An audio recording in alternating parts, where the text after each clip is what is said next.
Salut à tous et bienvenue sur le podcast de la Minute d'Angle. Je te vois déjà avec tes notes, prêt à décortiquer un sujet qui peut embrouiller au début. Oui, alors il faut bien avouer que quand on débute et qu'on choisit sa première lunette, c'est compliqué.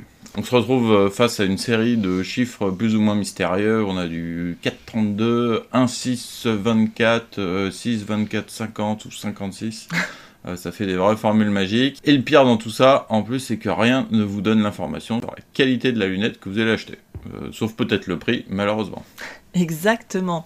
En fait, c'est souvent là que les gens paniquent.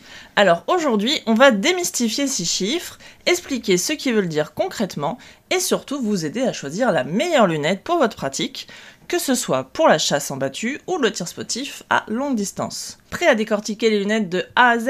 Allez, c'est parti. Commençons par décoder l'énigme des chiffres. On va prendre un exemple classique. Une lunette 4,16,44.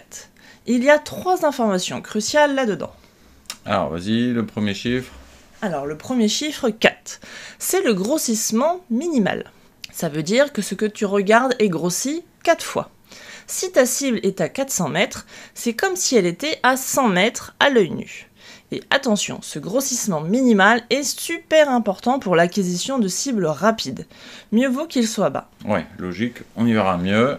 Et le deuxième chiffre ? Le deuxième chiffre, c'est le grossissement maximum. En fait, c'est le zoom maximum. Ici, l'image est grossie 16 fois. Et ça, c'est la différence entre une lunette à grossissement variable. Ah oui, donc avec les deux chiffres, c'est souvent espacé d'un tiret. Donc par exemple, on a notre 4-16, c'est bien.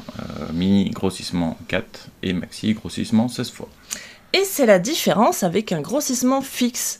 Un seul chiffre, comme une simple 4 x 32.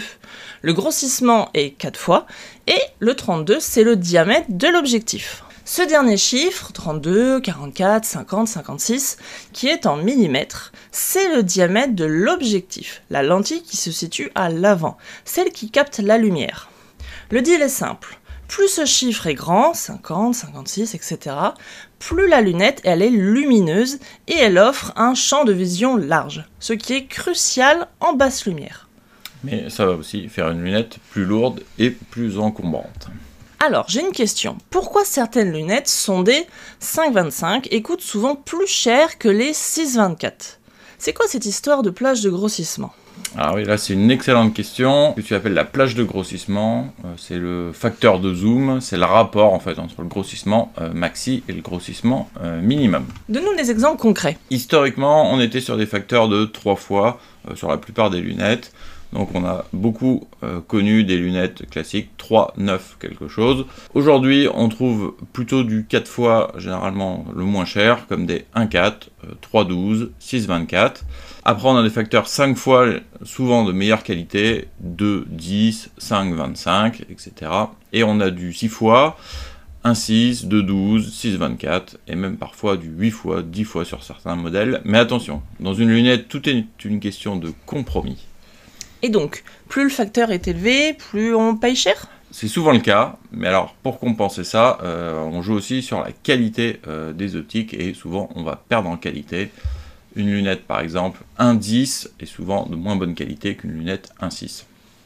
Donc plus la plage est large, plus c'est complexe à fabriquer forcément, sans compromettre la qualité. Petite astuce technique pour les auditeurs.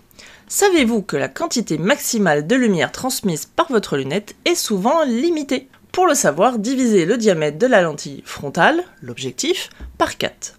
Par exemple, sur un diamètre de 40 mm, ça donne 10 fois. Au-delà de 10 fois, vous n'aurez plus la transmission maximale de lumière. L'image s'assombrit un peu. C'est d'autant plus visible sur les lunettes bas de gamme. On parle des chiffres de l'optique, mais il faut aussi parler du corps de la lunette qui a lui aussi un diamètre. Oui, c'est le fameux 1 pouce, 25,4 mm, le 30 mm, voire même le 34 mm ou le 35 mm pour le tir sportif. Alors qu'est-ce que ça change vraiment ? Contrairement à ce que l'on croit trop souvent, un corps, plus il est gros, n'est pas forcément plus lumineux. Ce qui est vrai par contre, c'est qu'il est plus résistant et surtout il offrira une plage de réglage beaucoup plus importante et vous aurez bien plus de clics en élévation sur un corps de 34 que sur un corps de 30 mm. Ah ça, c'est crucial pour le tir à longue distance, pour compenser la chute du projectile. Exactement, plus on tire loin, plus tu as besoin de monter ton réticule, et un gros corps le permet d'autant plus. Le revers, encore une fois, de la médaille, c'est que c'est plus cher, plus lourd, plus encombrant, et surtout, il faut bien penser à prendre les colliers au bon diamètre. Donc on va voir maintenant la distance oculaire. Si on regarde dans le détail des spécifications, on trouve ce terme distance oculaire ou eye relief. C'est un point capital. La distance idéale entre votre œil et la lentille arrière, donc l'oculaire, pour voir l'image entière sans ce qu'on appelle l'effet tunnel ou le croissant noir. Il change en fonction des lunettes et du grossissement. En plus, avec un calibre puissant, si ton œil est trop près de la lunette, le recul peut te blesser. Donc petit conseil, réglez toujours votre distance oculaire sur le grossissement maximum, car c'est bien là que cette distance est la plus courte, et ça jouera sur votre vision et sur votre sécurité. Le deuxième concept, c'est le champ de vision, FOV. C'est la largeur de l'image que vous voyez à une distance donnée, souvent 100 mètres ou 100 yards. Plus on grossit, moins c'est large, c'est logique. C'est ça, plus je zoome, plus l'image est grosse, mais plus mon champ de vision se réduit, et plus ce sera difficile de trouver ma cible. Donc c'est tout le dilemme entre précision et acquisition rapide, et le bon choix de la bonne lunette. Alors, on commence par le plus petit, la 1.6-24, donc c'est le petit gabarit, souvent utilisé pour la chasse en battue, ou le tir à courte distance. Donc ça c'est la reine de la vitesse, son point fort c'est son champ de vision très large. Le une fois, ça permet de tirer même les deux yeux ouverts, parfait pour tout ce qui est cible en mouvement, tir rapide. Ensuite, on a l'équilibre, la 3.18 ou la 4.16 par 44. Celle-là, c'est la polyvalente. Que ce soit à la chasse à l'approche, à l'affût, au tir sportif à moyenne distance, elle a assez de zoom pour une bonne précision, son objectif est de 44 mm, et ça offre une bonne luminosité, c'est en fait un vrai couteau suisse. Et enfin, plutôt à réserver au tir posé, tout ce qui est 6-24, 50 ou 56. On veut voir l'impact, donc on a besoin d'un plus fort grossissement. Le 50-56 mm est là pour capter donc le maximum de lumière, car plus on zoome, je vous rappelle, plus on a besoin de lumière. Mais attention, le champ de vision est très réduit, pas pratique pour chercher son gibier ou sa cible, et j'en connais plus d'un qui a fini par tirer sur la cible du voisin parce qu'il avait trop zoomé. Le choix du grossissement ne dépend pas forcément de la distance ou du calibre.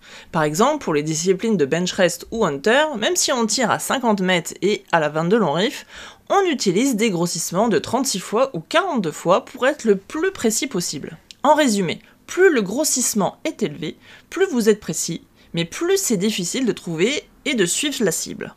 Alors, comment on choisit? Posez-vous cette question simple. Quelle est mon utilisation principale? Si c'est de la chasse, tir en battue, tir rapide, même plus courte distance, visez un plus faible grossissement, type 1.6-24, voire même un point rouge.